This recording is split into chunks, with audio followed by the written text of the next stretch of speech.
Muy buenas a todos, soy Adam Martín, bienvenidos a 3dcollective.es, mi portal de recursos y de formación en Internet. Hoy voy a iniciar una serie de varios tutoriales cortos donde vamos a hablar sobre la suite de assets y de aplicaciones que tiene Quixel. Más concretamente vamos a comenzar con Quixel Megascans, que es su librería de recursos escaneados. Vamos a ver varias maneras en las que podemos utilizar estos assets en los motores de render que yo suelo utilizar, que son V-Ray y Corona, y cómo nos pueden ayudar a crear cierto tipo de contenido. Para aquellos que todavía no sepáis lo que son los Megascans, vamos a ver rápidamente en qué consisten y luego vemos una serie de ejercicios prácticos. Vamos a acceder primero a la pestaña de librería para entender un poquito mejor qué es lo que contiene la librería de Megascans.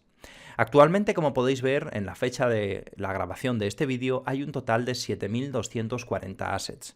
Creo que esta es la característica más importante de esta librería. Todos los recursos que podemos encontrar aquí son recursos escaneados mediante fotogrametría. Hay un documento en 3D Collective si queréis saber exactamente en qué consiste esta técnica y si queréis dar vuestros primeros pasos con fotogrametría.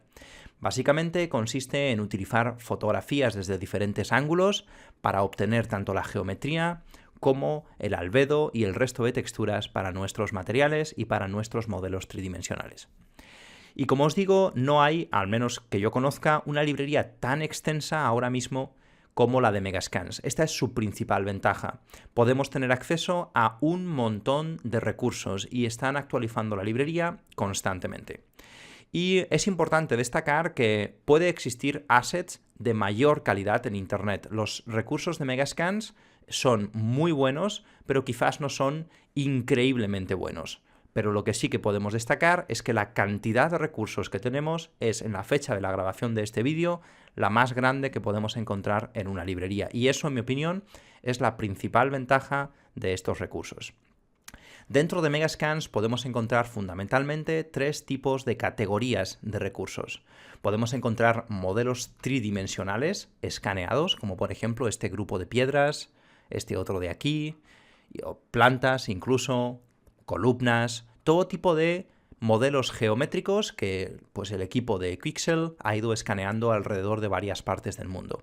Lo cual es súper interesante tanto para usarlos directamente en nuestras escenas como para usarlos como sujetos de estudio para analizar pues, la geometría, los materiales, cómo se comporta la luz, cómo son las suciedades, las imperfecciones, etc.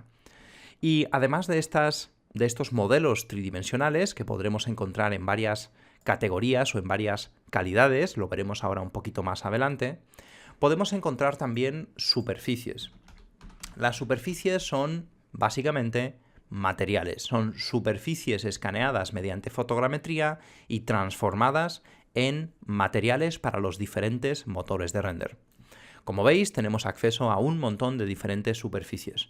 Es importante destacar dos cosas. Primero, el tamaño de estas superficies no es el más grande del mundo y como son fotografías reales, es muy posible que veáis tileado de vuestras texturas si las aplicáis sobre una gran superficie. Normalmente estos recursos están diseñados para que sobre nuestra base, sobre nuestra textura base, coloquemos algo que nos ayude a romper ese tileado. Tal vez rocas o tal vez unas plantas o unas hojas secas, etc.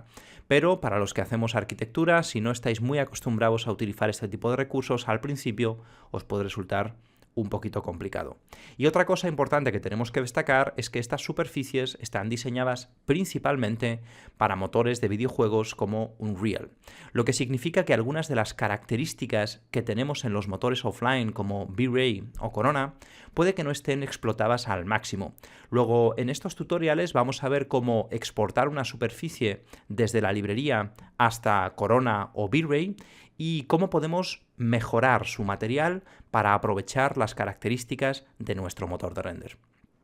Además de modelos 3D y superficies, también tenemos otro tipo de elementos en esta librería que son los atlas. Un atlas sería básicamente una colección de hojas, por ejemplo, de una misma familia o de un mismo tipo de arbusto, de un mismo tipo de árbol, etc. Es muy útil ya que nos permite, fijaros aquí si queremos mapear un arbusto que tenga este tipo de hojas, podemos darle una gran cantidad de aleatoriedad a nuestra vegetación utilizando estos atlas. Normalmente, para poder utilizarlos, necesitamos hacer una serie de cosas que veremos en los tutoriales para recortar individualmente cada una de las hojas, aplicárselo a nuestra geometría, etc. Pero son muy interesantes ya que nos pueden permitir crear una colección de hojas secas, mapear un árbol, etc. Y nos van a dar bastante realismo.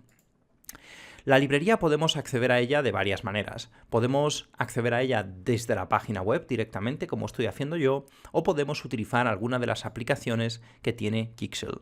La que nos permite acceder a la librería se llama Megascans Bridge, y en esta primera parte del tutorial vamos a cubrir cómo instalar este acceso a la librería y cómo utilizarlo de forma básica. Más adelante veremos ejemplos más avanzados. En cuanto al coste de esta librería, porque evidentemente no es una librería gratuita, podéis consultar los precios en la sección de precios.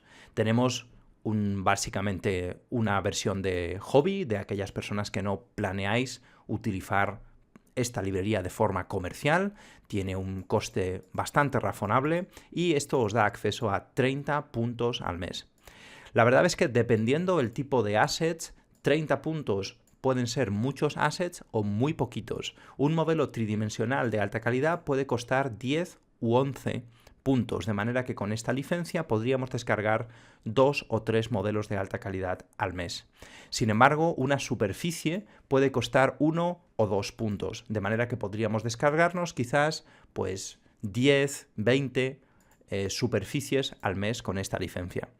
Yo actualmente tengo la licencia de freelance más económica, que es la de $30 al mes, y esto me da acceso a 40 puntos al mes. Si planeáis usar mucho este tipo de recursos, existe la posibilidad de contratarlo anualmente y de esta manera, fijaros, obtenemos todos los puntos de una sola vez, lo cual nos puede permitir descargar muy rápido un montón de recursos y nos podemos ahorrar una buena cantidad de dinero respecto a las versiones mensuales. Si sois un estudio con varias personas que vayan a utilizar el producto, tendréis que contactar con ellos para consultar los precios. Además de estas opciones de pago, si lo que estáis buscando es simplemente probar la librería, existen una serie de assets, en concreto hay ahora mismo 35 assets gratuitos en esta librería que podéis probar sin ningún tipo de coste. Podemos instalar la aplicación o usar la versión web y descargar estos assets a nuestro ordenador. Esto os puede servir para valorar si estos recursos os resultan o no interesantes en vuestra dinámica de trabajo. De momento vamos a explorar la librería y vamos a ver qué podemos hacer desde la página web y qué opciones tenemos. Vamos a irnos a los recursos gratuitos para que todos podáis comprobar este proceso con el mismo asset. Vamos a seleccionar, por ejemplo, esta roca volcánica. Lo primero que vemos aquí, cuando le hacemos clic, es lo que cuesta el producto. Como veis, yo ahora tengo en mi cartera 41 puntos y este asset cuesta 0 puntos. De manera que si lo compro, no me va a costar nada y lo incluiré a mis assets por un coste de 0. Luego veis aquí que tenemos varias opciones. Esta es para reportar algún problema con el asset y esto nos permite configurar cómo queremos que se descargue nuestro material o qué cosas queremos descargar a nuestro disco duro cuando le demos a la pestañita de descargar. Tenemos la posibilidad de seleccionar la calidad de las texturas. No todos los materiales tienen o no todos los assets tienen las mismas calidades, pero generalmente estos son los más comunes, 2K, 4K y 8K. Dependiendo del uso que le queráis dar, seleccionaréis uno u otro. Y luego también tenemos la posibilidad de seleccionar una serie de presets para que no se nos descarguen todas las texturas, sino solamente aquellas que realmente necesitemos. Por ejemplo, si yo voy a trabajar en un motor de render como V-Ray, puedo seleccionar este preset y solo se me descargarán estas texturas. Mientras que si selecciono, por ejemplo, Unreal, se me descargarán otras texturas diferentes. Vamos a seleccionar, en este caso, Offline Specular. Si queréis descargarlo todo, también podéis marcarlo todo y ya está, os descargaríais todas las texturas.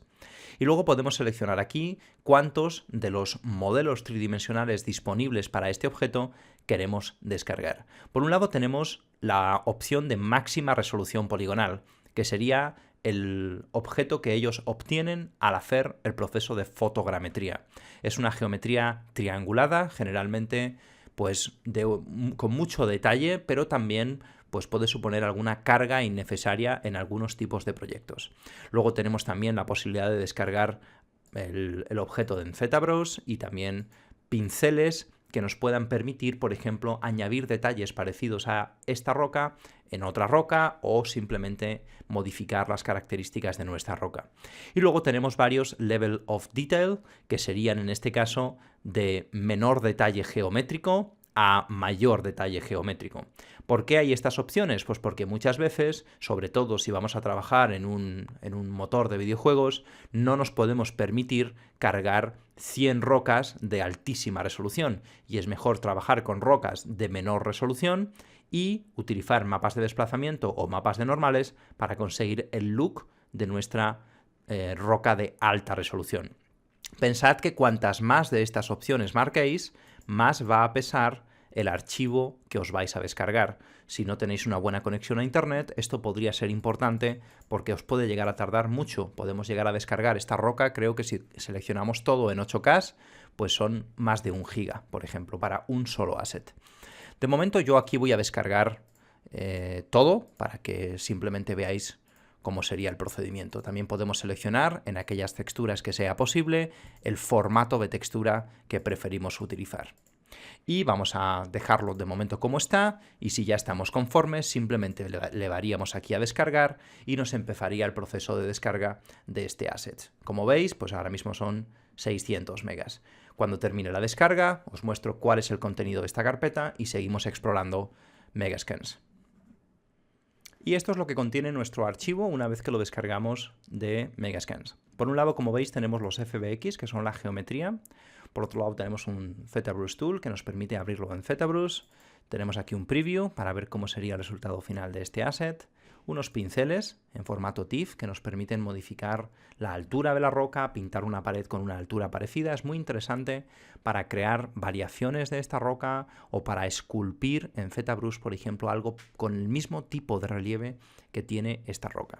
Y luego tenemos los mapas que vamos a utilizar ahora para crear nuestro shader en Corona Renderer.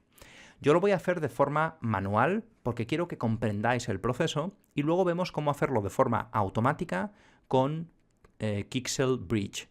Lo que ocurre es que el Bridge a veces nos va a generar materiales que en mi opinión quizás son mejorables. Quizás algunos parámetros es mejor que una vez importemos el modelo a través de Bridge los modifiquemos para obtener resultados ligeramente distintos. Vamos a cargar primero nuestra geometría de alta resolución. Como veis, obtenemos una geometría con una gran carga poligonal. Este es el resultado típico que obtenemos al convertir una nube de puntos que obtenemos mediante programas de fotogrametría, como Photoscan o Capture Reality, en una geometría. Y como veis, esto contiene, pues, podríamos decir que la mayor resolución poligonal que nos pueden proporcionar los creadores de los Megascans. Esto es el máximo nivel de detalle poligonal que podemos obtener. Para superar este nivel de detalles ya tendremos que recurrir a mapas extra, quizás extraídos del propio albedo, como por ejemplo el mapa de Cavity que vamos a ver ahora en un momento, o quizás mapas procedurales que nosotros queramos. Pero como veis, esto tiene ya una carga poligonal muy grande. Y es interesante que tengamos esta posibilidad, pero no siempre vamos a querer trabajar con modelos de tan alta resolución. Para trabajar con modelos de menor resolución, lo que podemos hacer es cargar alguno de estos Level of Detail. Vamos a probar primero con el 0. Y como veis, este modelo tiene muchísima menos resolución poligonal, retiene la silueta general y el aspecto general de la roca, pero no tiene los detalles de alta frecuencia. Luego, esto es útil cuando queremos simular esos detalles mediante mapas de desplazamiento o mapas de normales y tener una carga poligonal mucho más reducida. Podemos seguir bajando la carga poligonal hasta que llegamos en este caso al Level of Detail 5 y como vais a ver tenemos todavía menos resolución poligonal. Pero es importante destacar que la silueta de nuestro objeto y su forma general se mantiene en todos estos Level of Detail. Esto puede ser interesante también, de hecho se usa con ese propósito en Unreal, por ejemplo, para que cuando estos objetos estén muy lejos de la cámara se representen de forma más simplificada y conforme vayamos acercándonos al objeto vayamos teniendo cada vez mayor resolución poligonal. De momento yo me voy a concentrar en texturizar este asset de alta resolución. Ahora que ya tenemos nuestro modelo tridimensional, vamos a proceder a crear un material básico. Estamos iluminando con un Corona Sun y un Corona Sky para que sea una iluminación muy fácil de reproducir, y también estamos utilizando un tone mapping básico para evitar que nuestro render lineal se vea tan feo. Estoy utilizando un LUT de 3D Collective y una compresión del rango dinámico para evitar zonas sobreexpuestas. Vamos a utilizar, por lo tanto, los mapas que nos acabamos de descargar de Megascans para crear nuestro material básico. Como vais a ver en un momento, en realidad todo esto se puede automatizar con Megascans Bridge, pero quiero explicarlo manualmente para que comprendáis el uso de los diferentes mapas, por si alguna vez tenéis que modificarlos o simplemente por si queréis hacerlo por vosotros mismos. Vamos a utilizar, por lo tanto, los mapas que más vamos a utilizar son los de albedo, que es el que nos va a permitir darle textura a nuestro objeto, y vamos a conectarlo aquí en nuestro diffuse. Como veis, este es el mapa más importante, es el que contiene más información generalmente, especialmente en dieléctricos, y es el que va a conseguirnos, junto a la geometría, esta sensación de realismo. Y luego tenemos mapa de relieve, que es pues el típico mapa de BAMP, que podemos utilizar o podemos utilizar un normal map. Si no sabéis las diferencias entre estos dos tipos de mapas, podéis consultar un vídeo en este mismo canal donde explico las diferencias. No hay, en realidad, para lo que nosotros estamos haciendo, uno claramente mejor que el otro, depende mucho de las circunstancias.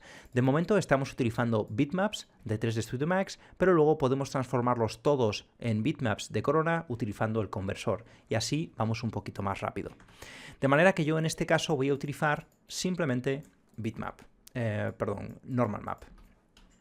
Y vamos a ver, por ejemplo, nuestro mapa de Cavity. No creo que sea muy útil en este caso en concreto, aunque nos puede servir para añadir detalles extra en nuestro relieve. El mapa de Cavity es un mapa en blanco y negro, os lo voy a mostrar, que representa en blanco las zonas donde no se produce ningún tipo de oclusión y en negro las zonas donde, debido a que hay una pequeña cavidad, un huequito o algo similar, la luz pues no puede llegar o se queda atrapada, y por lo tanto no deberíamos de ver en esas zonas glossiness muy altos o cosas similares. Luego lo podemos utilizar con varios propósitos.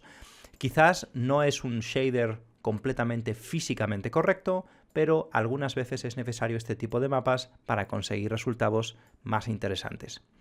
Luego lo voy a cargar por si acaso lo utilizamos. El mapa de desplazamiento en este caso no tiene mucho sentido porque ya contamos con una geometría todo lo detallada que podemos tener. El mapa de desplazamiento, de hecho, ha sido extraído de esta geometría. Luego, en este caso en concreto, no tiene sentido. Luego veremos cómo aplicárselo a una geometría de peor resolución para intentar igualar este resultado. Luego tenemos nuestro mapa de glossiness, que es muy importante, ya que nos va a permitir mapear el glossiness de nuestra superficie, y tenemos roughness, si estuviéramos trabajando en un motor que fuera metallic roughness. El mapa de especular, que en este caso yo probablemente no lo voy a utilizar, ya que representa la reflectividad base, y para poder usarlo correctamente tendríamos que utilizar o un fall-off o mapear el índice de refracción, y la diferencia es tan pequeña que yo en este caso no lo voy a hacer. Luego veréis cómo al utilizar Bridge se encarga de hacer esto automáticamente por nosotros.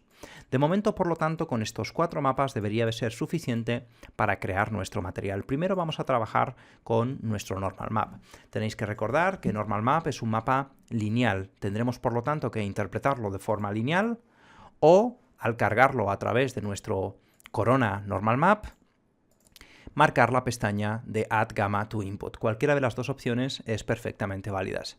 Una nota importante sobre los mapas de normales de Megascans es que tienen su componente Y en positivo, lo que significa que si los vamos a utilizar dentro de 3D Studio Max o de Unreal, por ejemplo, tenemos que invertir el canal Y. Si vamos a utilizar Maya o Unity, por ejemplo, o Blender, esto no es necesario. Es importante que os aseguréis de averiguar qué motor de normal map utiliza vuestro programa de 3D, si es OpenGL o si es DirectX, ya que puede ser necesario invertir el canal Y de vuestro mapa de normales.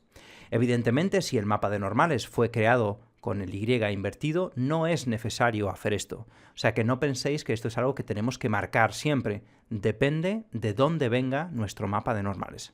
En este caso, sí es necesario en Megascans. Lo conectamos en nuestro BAMP y siempre que conectemos un mapa de normales, mi consejo es que lo dejéis al 100% en 1 en el caso de corona y que controléis su intensidad en caso de que sea necesario a través del multiplicador. En este caso no es necesario manipular su intensidad porque este mapa de normales ya tiene los valores de intensidad correctos, pero si quisiéramos exagerarlo, lo voy a hacer para que lo podáis ver mejor en la superficie de esta roca, pues podríamos simplemente aumentar este multiplicador. Voy a quitarle momentáneamente su albedo para que veáis mejor el efecto de este mapa de normales. Si lo desactivamos, no tenemos estos detallitos y si lo activamos vamos introduciendo poco a poco cada vez más detallitos de alta frecuencia.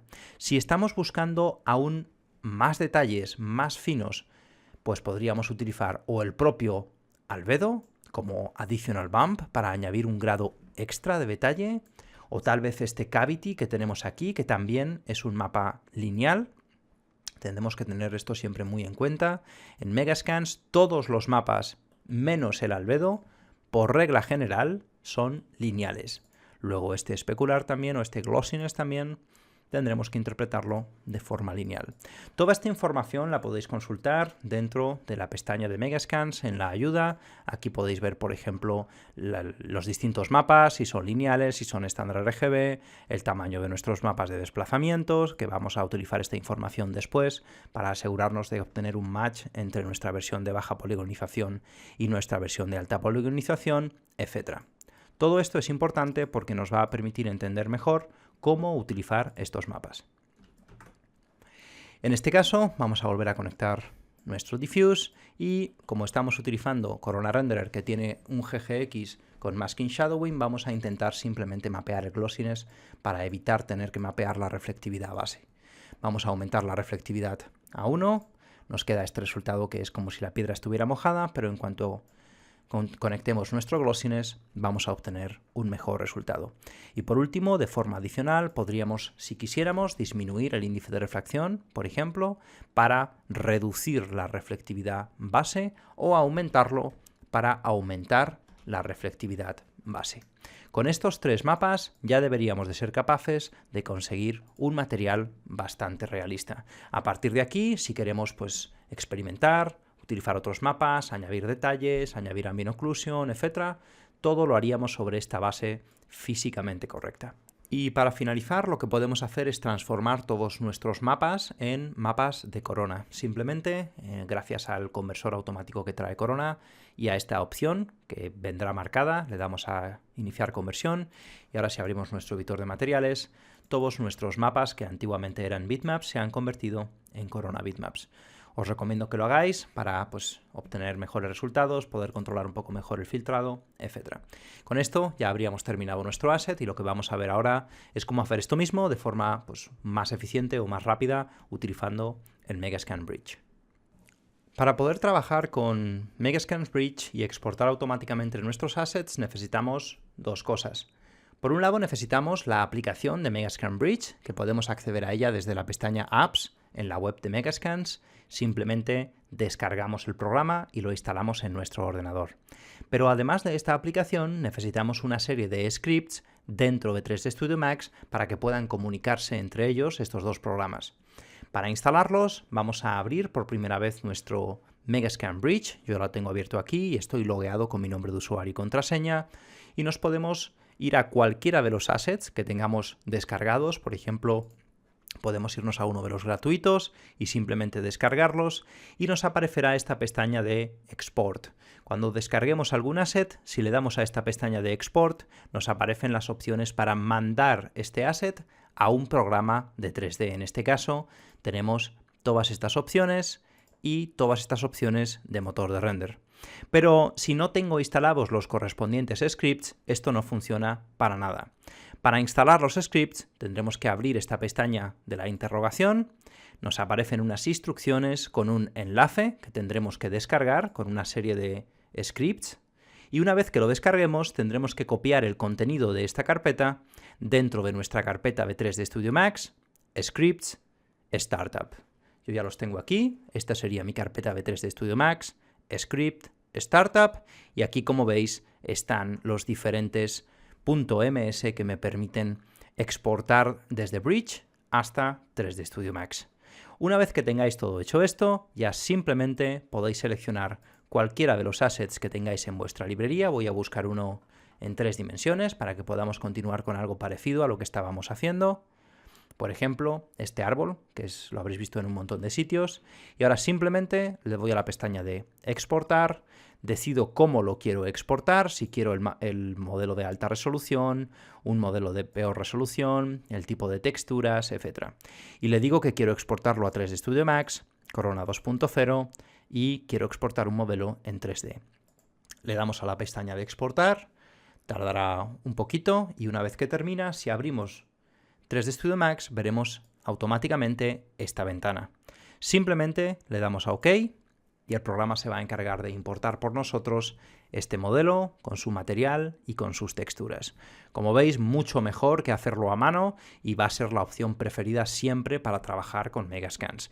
Pero quería mostraros la opción de hacerlo manualmente para que entendáis cómo funcionan los mapas, por si en alguna ocasión tenéis que modificarlos para conseguir otro resultado o simplemente porque no os gusta cómo quedan los que nos traemos de Megascans. Como veis, aquí tenemos nuestro modelo.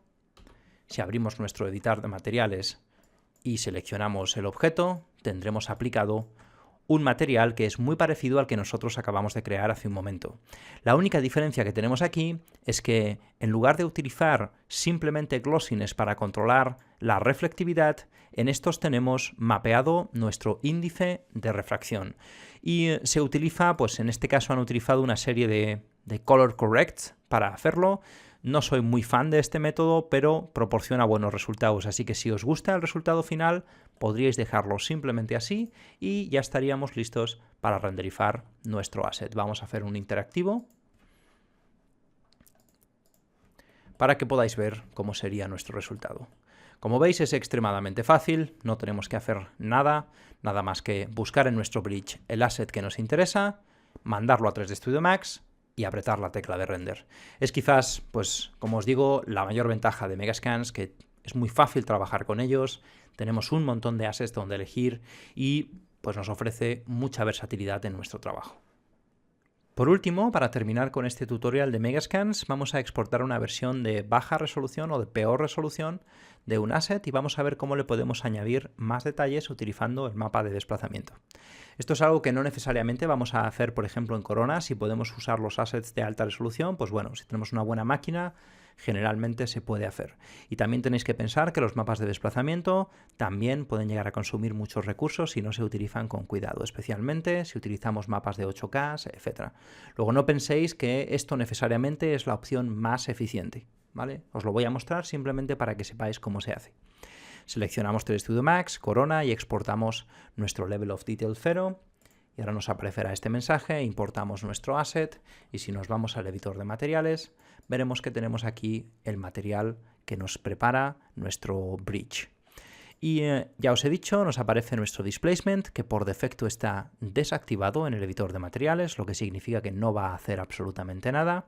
Si quisiéramos utilizar el mapa de desplazamiento dentro del propio material, simplemente tendríamos que activarlo y configurar el min level y el max level de nuestro mapa de desplazamiento. Si hacemos esto, es importante que tengamos en cuenta que todos los mapas de desplazamiento de Corona se controlan de forma global dentro de las propiedades de performance en las opciones de mapa de desplazamiento. Este parámetro que ponemos aquí es la resolución mínima que le vamos a permitir que tenga el teselado para nuestro mapa de desplazamiento. Cuanto más bajo sea este parámetro, mayor subdivisión va a hacer el programa y por lo tanto más recursos se van a consumir durante el proceso de render. 2, de hecho, es un parámetro bastante bajo y si lo que estamos buscando es generar simplemente la ilusión de relieve, podremos probar con parámetros más altos para mejorar el rendimiento. Si en lugar de esto preferimos controlar los mapas de desplazamiento de forma individual, podemos seleccionar nuestra geometría y utilizar nuestro Corona Displacement Mode. A partir de este punto tenemos la posibilidad de seleccionar de forma independiente la resolución del mapa de desplazamiento para cada objeto. De esta manera, quizás los objetos que tengamos más cerca de la cámara les podemos dar más detalles y los que estén más lejos de la cámara les podemos poner menos detalles. Aquí tenemos dos opciones. Una es especificarle el mapa de forma independiente. Simplemente yo tendría que arrastrar mi mapa hasta esta pestaña de aquí. O, si quiero, puedo decirle que utilice el mapa que tiene mi editor de materiales. Ambas opciones serían perfectamente válidas. Yo de momento vamos a utilizar el de nuestro editor de materiales. Es importante que os acordéis, si hacéis esto, de que esté activado el mapa de desplazamiento y a partir de ahora los valores de min y max, en lugar de controlarlos desde aquí, los controlaremos desde aquí. Para saber los valores de mínimo y de máximo, tendremos que consultar la ayuda de Megascans. En Megascans nos dicen que los mapas de desplazamiento han sido creados con un white point, que significa 10 centímetros, un black point, que significa menos 10 centímetros, y el punto gris medio serían 0 centímetros. Evidentemente, este es un mapa lineal. No deberíamos de comprobarlo porque Megascans ya ha hecho el trabajo por nosotros, pero por si acaso lo verificamos y nos aseguramos de que esto está interpretado de forma lineal. Y ahora simplemente le ponemos en nuestro Corona Displacement Mob menos 10 centímetros y 10 centímetros. Vamos a hacer un render de pruebas para ver cómo sería nuestro resultado. Como veis, ahora tenemos aquí nuestro asset de baja resolución poligonal, pero visualmente este asset parece que tiene muchos más detalles. A veces puede ocurrir que quizás, aunque los valores que nos da el fabricante sean de menos 10 y más 10, a nosotros quizás no nos gusta tanto este efecto, podemos probar con valores más pequeños, si así nos encontramos más a gusto. Siempre intentad que sean el mismo en negativo y en positivo para que no inflemos o desinflemos nuestro modelo a la hora de aplicarle nuestro mapa de desplazamiento. Como veis, aquí tenemos vamos a desactivarle el diffuse para que quizá veáis un poquito mejor qué es lo que estamos haciendo con nuestro mapa de desplazamiento.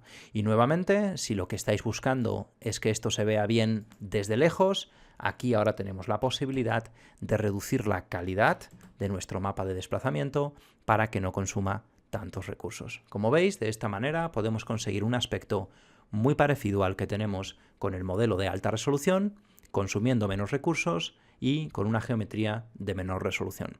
Con esto creo que hemos visto los conceptos más importantes sobre Megascans. Hemos visto cómo podemos, a través de la librería online, descargarnos los assets a nuestro disco duro y utilizando la geometría y los mapas, cómo podemos crear nuestro modelo físicamente correcto, nuestro modelo realista. Y también hemos visto cómo hacer todo eso de forma automatizada utilizando Megascans Bridge.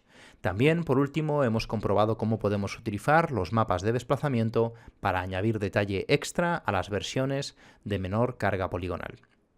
Próximamente veremos cómo utilizar los atlas y las superficies para trabajar en nuestros proyectos, quizás para mapear, por ejemplo, vegetación o para distribuir hojas secas por el suelo, y también cómo podemos utilizar las superficies para añadir un suelo, unas paredes o un material realista a cualquier parte de nuestro proyecto. Como siempre, espero que este vídeo os haya resultado interesante. Si es así, me encantaría que os suscribierais a este canal y que se lo recomendarais a aquellas personas que penséis que también pueden estar interesadas en esta información.